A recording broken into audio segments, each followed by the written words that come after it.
என் அன்பு குழந்தையே, உன் மனம் முழுவதும் நிறைந்துள்ள வலிகளை நான் அறிவேன் கண்மணி. ஆறுதல் சொல்லி தீர்க்கும் நிலையை எல்லாம் நீ கடந்து விட்டாய். ஆறுதலாக வார்த்தைகளை கேட்டு கேட்டு சலித்தும் விட்டாய். உனக்கு நீயே ஆறுதல் சொல்லிக் கொள்கிறாய். இப்பொழுது நீ பிரச்சனைகள், சிக்கல்கள், தடைகள் என்று கழுத்து வரை இருக்கும் துன்பத்தில் மூழ்கி கொண்டு இருக்கிறாய். எதிர்நீச்சல் போட்டு பார்த்து ஏமாந்து விட்டாய். இனி ஒரு அடி கூட உன்னால் நகர முடியாமல் இருக்கும் இடத்திலேயே நின்று கொண்டு யாரேனும் காப்பாற்ற வருவார்களா, வாழ்க்கையை மீட்டு தருவார்களா என்று காத்து கொண்டு இருக்கிறாய். கரை சேர்ந்து விடுவோமா அல்லது மூழ்கி விடுவோமா என்ற ஒரு பதற்றம் உன்னை தொற்றி கொண்டது. இத்தனை பதற்றமான சூழ்நிலையில் நீ உன் அப்பாவை, உன் அம்மாவை நீ மறந்து விட்டாய். முன்பொரு நாள் ஒரு வாக்குறுதியை கொடுத்திருந்தேன், நினைவிருக்கிறதா தங்கமே? பிரச்சனைகளின் நடுவில் உனக்கு நீச்சல் கற்றுக் கொடுத்து இறக்கிவிட்டேன். நீ முடிந்தவரை கரையை நோக்கி நீச்சல் அடித்து முன்னேறி கொண்டு வா. இதற்கு மேல் முடியாதா என்ற தருணத்தில் என் கரங்கள் உன்னை நோக்கி வரும். இறுக பற்றி கொண்டாயானால் உன்னை நான் அக்கறைக்கு கொண்டு செல்வேன். இந்த வாக்குறுதியை நினைவில் இருக்கிறதா? என் வாக்குறுதியை நான் காப்பாற்றும் தருணம் வந்துவிட்டது. இத்தனை நாளாக பிரச்சனைகள் எனும் மழைகளில் எதிர்நீச்சல் போட்டு போராடி கொண்டு இருந்தாய். இப்பொழுது உன் உடல் வலுவிழந்து விட்டது, உன் மனம் தளர்ந்து விட்டது கண்மணி. மனதிலும் உடலிலும் வலுவில்லாமல் இதற்கு மேல் ஒன்றும் செய்ய முடியாது என்ற முடிவுக்கு வந்து விட்டாய்.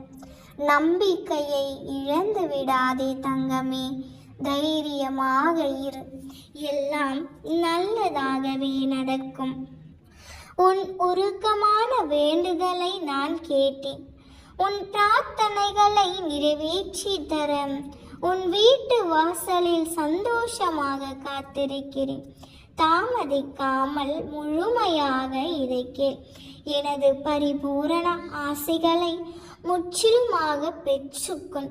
நான் ஒரு முறை என் பக்தர்களின் வீட்டில் காலடி எடுத்து வைத்து விட்டால் அங்கு அன்னத்திற்கு குறை இருக்காது, செல்வத்திற்கு பஞ்சம் இருக்காது, அமைதியும் நிம்மதியும் உன் வாழ்வில் பூத்து குலுங்கும். இல்லை என்ற சொற்களே அவர்களிடம் இனி இருக்காது. அப்படித்தான் மகளே, இன்று உன் வீட்டில் நான் உன்னை பார்க்க வந்துள்ளேன். கூடிய விரைவில் உன்னை நான் உயர்ந்த இடத்திற்கு அழைத்தும் செல்லுவேன்.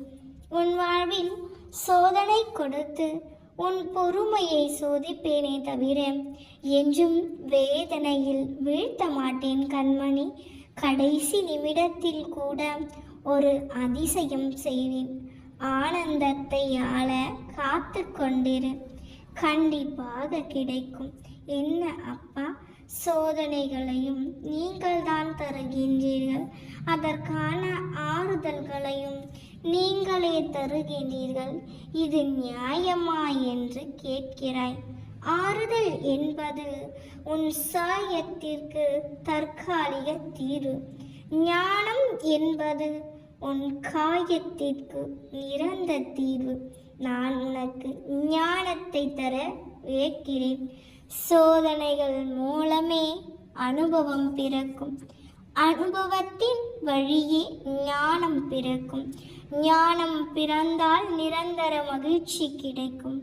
அதற்காகவே தான் கண்மணி உனக்கான சோதனைகள்.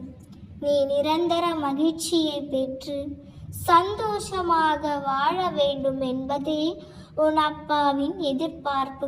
அதற்காக இத்தனை காலங்களாய் அப்பா என்று என்னை கேட்கின்றாய். எத்தனை ரணங்களை தாங்குவது என்று கேட்கின்றாய். என் செல்லமே, காலத்திற்கு பேசும் சக்தி கிடையாது. ஆனால் காலம் அனைத்திற்கும் பதில் சொல்லும்.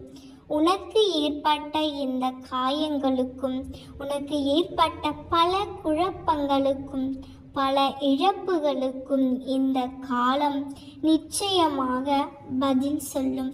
அப்போது நீ செய்ய வேண்டியதெல்லாம் கடந்து போனதையே நினைத்து உன் நிகழ்காலத்தை கெடுத்து கொள்ளாமல் நிகழ்காலம் சிறப்பாக அமைவதற்கான எண்ணங்களை செயல்படுத்து.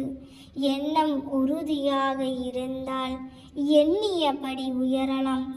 எண்ணம்தான் நம் எதிர்காலத்தை உருவாக்குகிறது. உன் எண்ணத்தை உயர்ந்த எண்ணங்களாக மாற்றிக்கொள். எல்லாம் நிச்சயம் நல்லதாகவே நடக்கும்.